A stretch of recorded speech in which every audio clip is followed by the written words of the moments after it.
오늘 본문은 우리가 모두 잘 알고 있는 팔복이라고 불리는 흔한 말씀입니다. 굉장히 유명한 말씀이기 때문에 누구는 이 말씀을 다 외우고 있는 분도 계시지만 우리는 이 말씀의 의미가 정확히 무엇인지에 대해서는 깊게 생각하지 않을 때가 있는 것 같습니다. 예수님은 이 팔복의 메시지를 통하여서 무엇을 말씀하고 싶으셨던 것일까요? 우리 1절의 말씀을 보면은 이렇게 이야기를 합니다. 예수께서 무리를 보시고 산에 올라가 앉으시니 제자들이 나왔다라고 말을 하는 거죠. 지금 예수님 앞에는 많은 무리가 있었습니다. 예수님은 그 무리들을 보시며 산에 올라가 앉으셨고 그때 제자들은 예수님에게로 나아왔다라는 것입니다.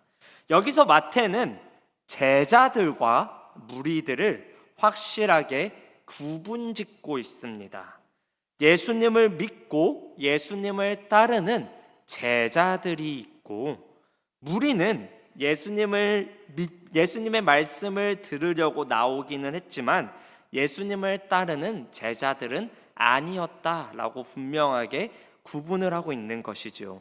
그리고 2절의 말씀을 보면은 예수님께서는 입을 열어 가르치기 시작하시는데요.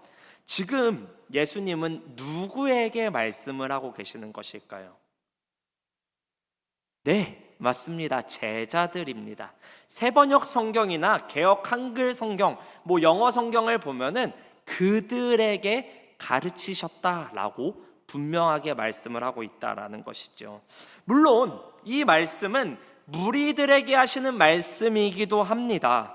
그러나 실제로 이 말씀은 제자들, 즉 예수님을 믿고 따르는 사람들을 향해서 예수님께서 하시는 말씀이다라는 것이지요. 말씀은 이렇게 시작을 합니다. 심령이 가난한 자는 복이 있나니 천국이 그들의 것입니다 라고 말을 하는 것이죠.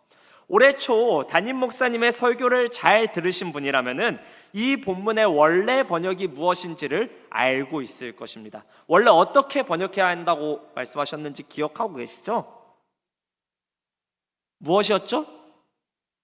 순서가 뭔가 잘못됐다 했었어요. 맨 처음에 뭐가 나온다?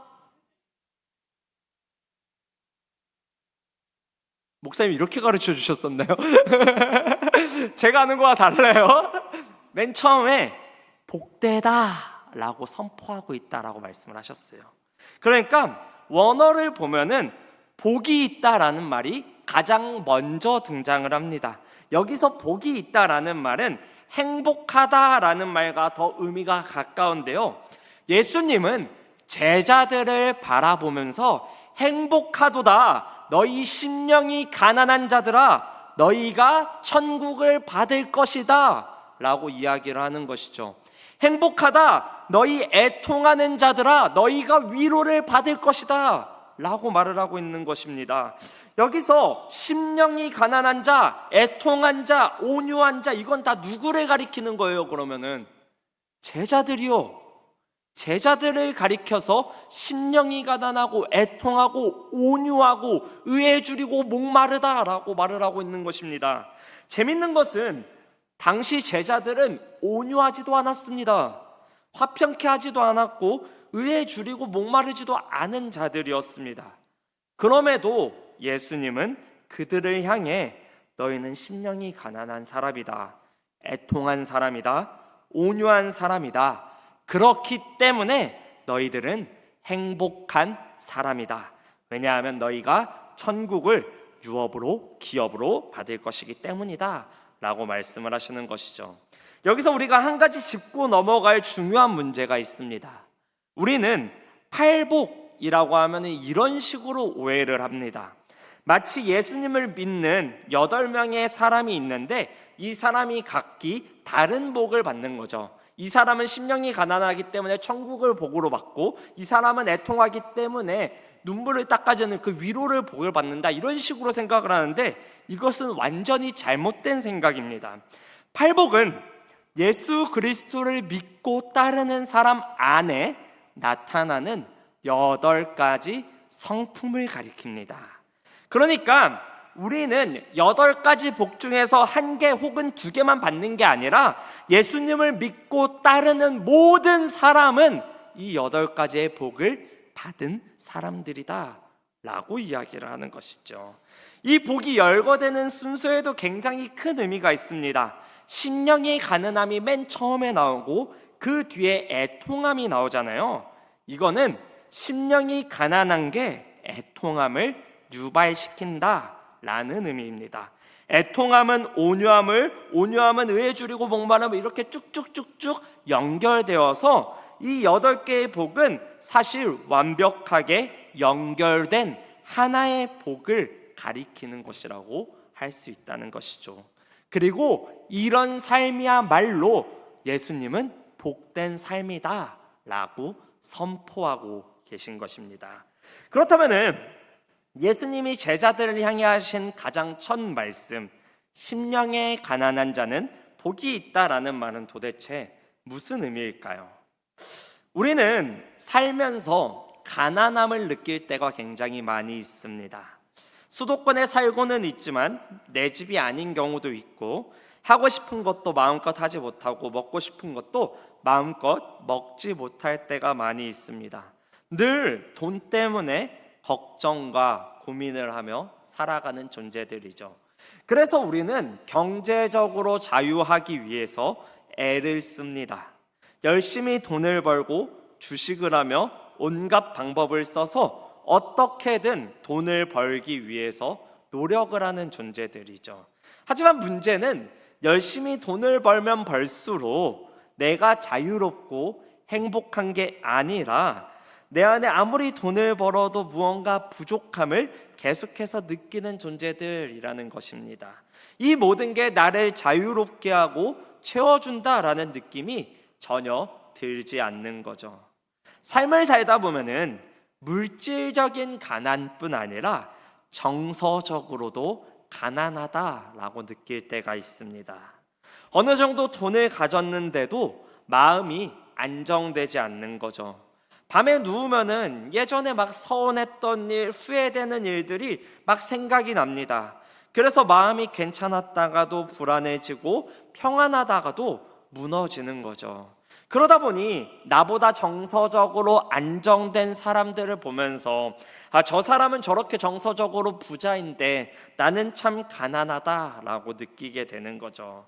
그리고 우리는 이러한 문제를 해결하기 위해 여러 방법을 찾습니다. 유튜브를 통해서 강연을 듣기도 하고 책을 사서 읽기도 하는 거죠.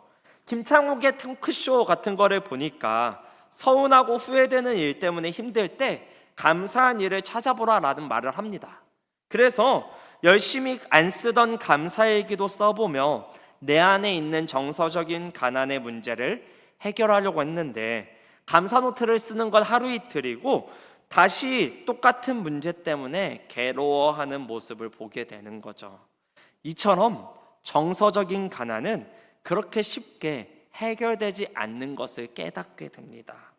재정적으로 안정이 되고 정서적으로 안정이 어느 정도 된 것 같습니다. 그런데 이번에는 관계가 문제가 된 거죠.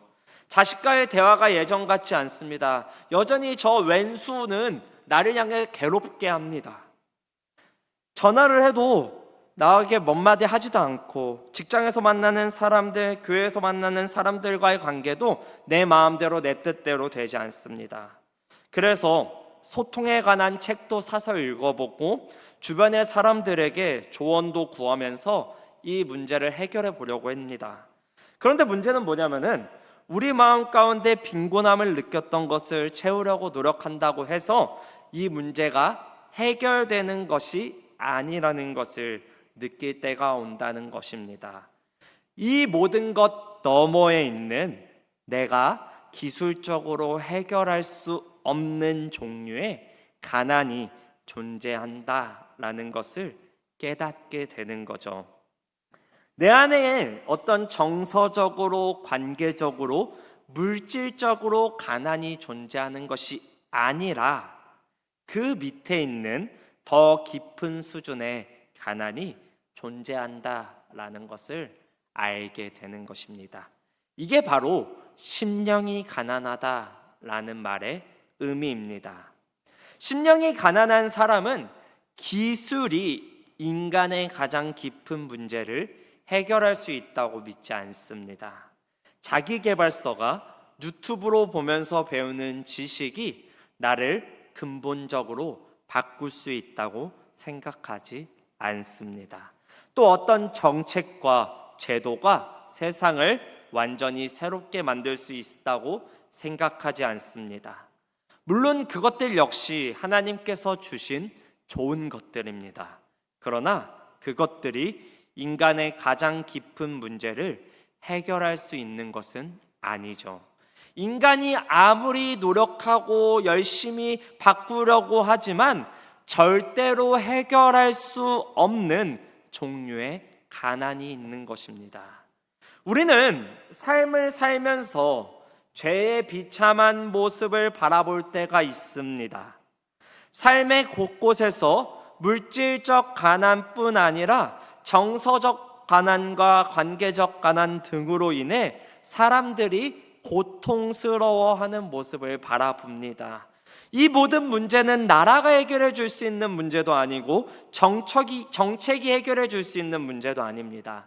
세상은 아무리 좋은 제도와 아무리 좋은 방식, 아무리 좋은 기술을 만들어내도 결국은 죄 때문에 오용되고 일그러지고 망가지고 있기 때문이죠. 그러므로 심령이 가난한 사람은 이 세상의 고통을 바라보면서 그 이면에 있는 더 깊은 문제를 보는 것입니다. 죄가 인간을 얼마나 비참하게 만들었는지를 보는 거죠. 죄가 나를 얼마나 무능하게 만들었는지를 봅니다. 심령이 가난하기 때문에 자기 안에 죄를 보고 세상 속에 흐르는 죄의 참혹함을 보기 때문에 심령이 가난한 사람은 애통하는 것입니다. 내 힘으로는 이 문제를 해결할 수 없다는 사실 앞에서 심령이 가난한 사람은 애통하게 되는 거죠. 다윗이 그랬습니다. 다윗은 밧세바를 범한 후 자신의 죄를 처절히 회개하며 이렇게 말을 합니다. 시편 51편 17절 말씀인데요, 우리 함께 읽어보도록 하겠습니다. 시편 51편 17절 말씀 함께 읽겠습니다. 시작. 하나님이여, 상하고 통회하는 마음을 주께서 멸시하지 아니하시리이다. 아멘. 다윗은 나의 힘으로 어찌 해볼 수 없는 죄가 만들어낸 가난을 자기 안에서 발견했습니다. 그래서 다윗은 통곡하며 애통하는 것이죠. 이처럼 우리 모두는 심령이 가난한 사람들입니다. 내 힘으로는 내 안에 있는 죄의 문제를 해결할 수 없는 그러한 심령이 가난한 자들이 저와 여러분들이다라는 것이죠. 그리고 예수님은 그런 심령이 가난하고 애통하는 자들에게 천국과 천국의 위로를 약속하십니다. 사실 이 두 가지는 서로 다른 게 아닙니다. 계시록 21장 4절을 보면은 새하늘과 새 땅, 즉 천국에서 우리는 위로를 받을 것이기 때문인데요, 우리 한번 말씀을 읽어보도록 하겠습니다. 함께 읽겠습니다. 모든 눈물을 그 눈에서 닦아주시니 다시는 사망이 없고 애통하는 것이나 곡하는 것이나 아픈 것이 다시 있지 아니하리니 처음 것들이 다 지나갔음이로라. 아멘.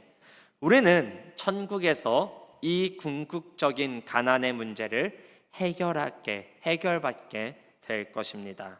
우리가 흘린 눈물을 천국에서 하나님은 다 닦아주실 것입니다. 여기서 우리가 주목해야 하는 것이 하나 있습니다.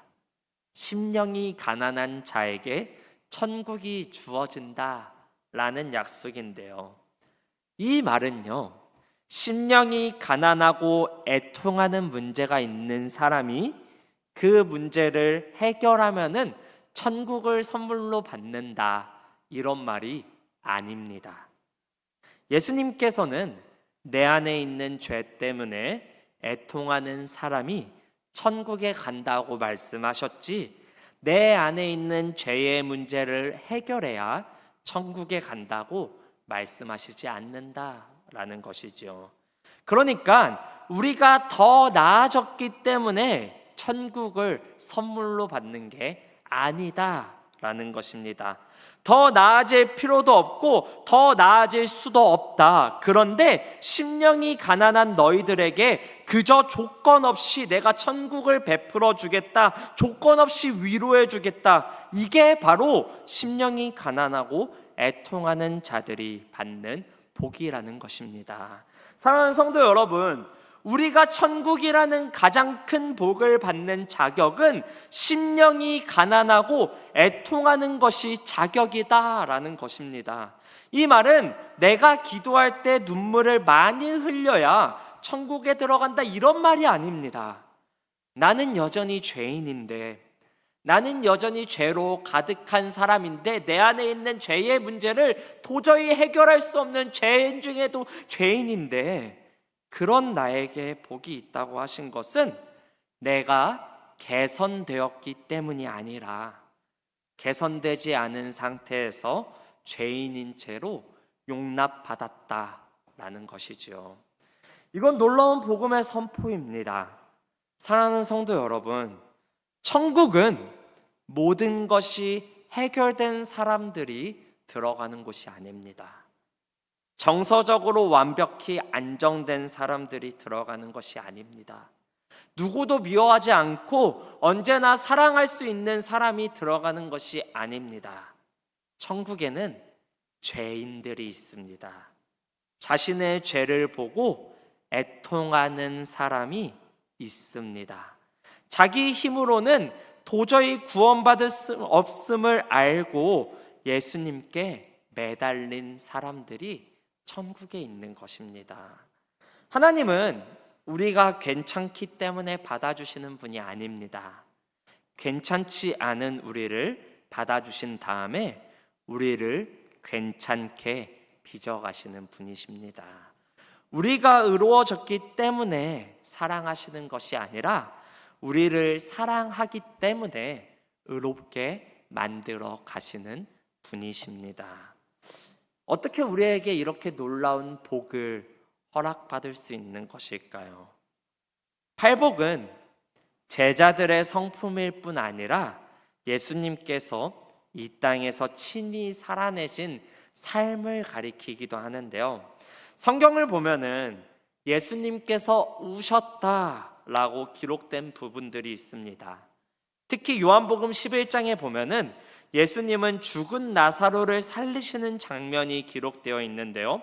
나사로에게는 마리아와 마르다라는 누이들이 있었고 그들은 나사로의 죽음 때문에 슬퍼하며 괴로워하고 있었습니다. 그러면서 예수님을 향해 왜 이제야 오시냐고 원망을 하기도 하죠. 예수님은 그들에게 나는 부활이요 생명이다, 누구든지 내게로 오면 살 것이다 라고 말씀하시지만 마리아와 마르다는 그 일은 마지막 날 부활의 때에 일어날 일이라고만 생각을 하고 나사로가 살아나리라 라는 예수님의 말씀을 믿지 않았습니다. 주변의 여러 유대인들도 마찬가지로 그저 나사로의 죽음 앞에 슬퍼하고만 있는데요. 요한복음 11장 33절에서 35절의 말씀을 보면 그들을 보고 예수님께서는 우십니다. 심령의 비통히 여기시고 불쌍히 여기사 그들에게 바라보시면서 눈물을 흘리시는 예수님을 볼 수 있다라는 것이죠. 예수님은 분명 좀 있으면 나사로가 살아날 것을 알고 있었습니다. 좀 있으면 이 곡하고 애통하는 소리가 기쁨의 찬송으로 바뀔 것을 분명히 예수님은 알고 있었다라는 것이죠. 그런데 왜 예수님은 우신 것일까요?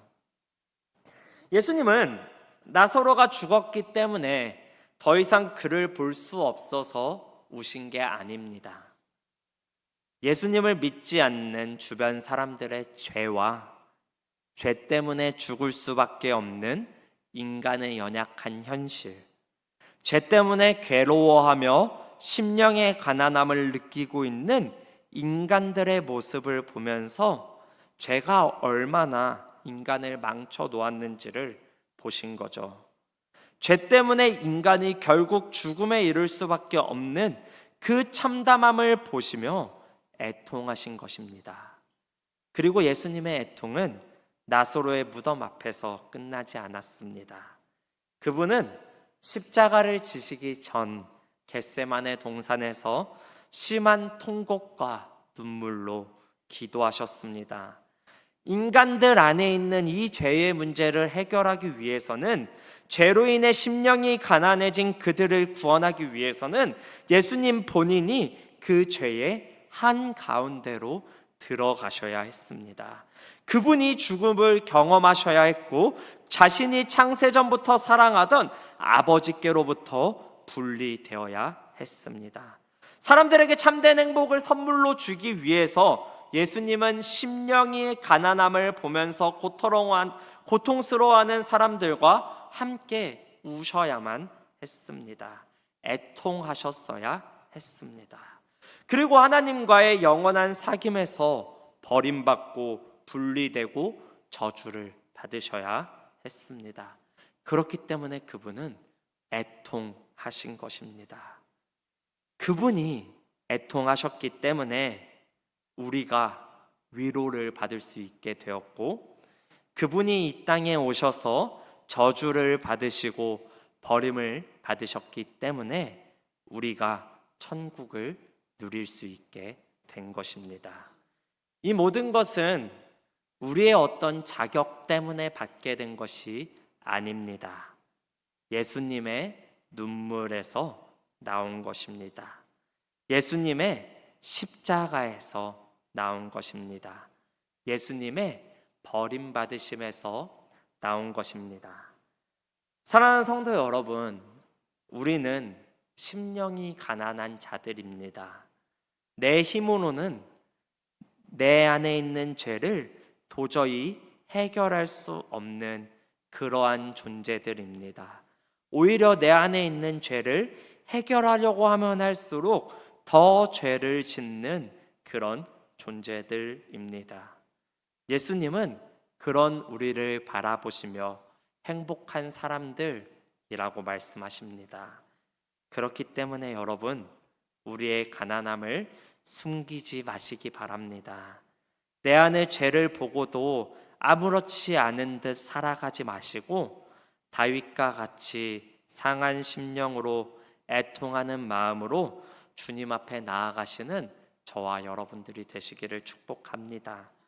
그리고 우리의 눈물을 닦아주시는 그 예수님을 바라보시는 저와 여러분들이 되시기를 축복합니다. 그분이 우셨기 때문에 우리는 위로를 받습니다. 그분이 버림받으셨기 때문에 우리는 천국을 얻습니다. 그분이 십자가에서 죽으셨기 때문에 우리는 하나님 나라의 백성이 되었습니다. 그러므로 심령이 가난한 자는 복이 있습니다. 애통하는 자는 복이 있습니다. 예수 그리스도께서 우리의 위로가 되어주시며 우리에게 천국을 선물로 주시기 때문입니다. 이 복음의 메시지를 붙들고 매일의 삶에서 심령의 가난함을 느끼며 애통하시는 우리 양의 모든 성도님들이 되시기를 축복합니다.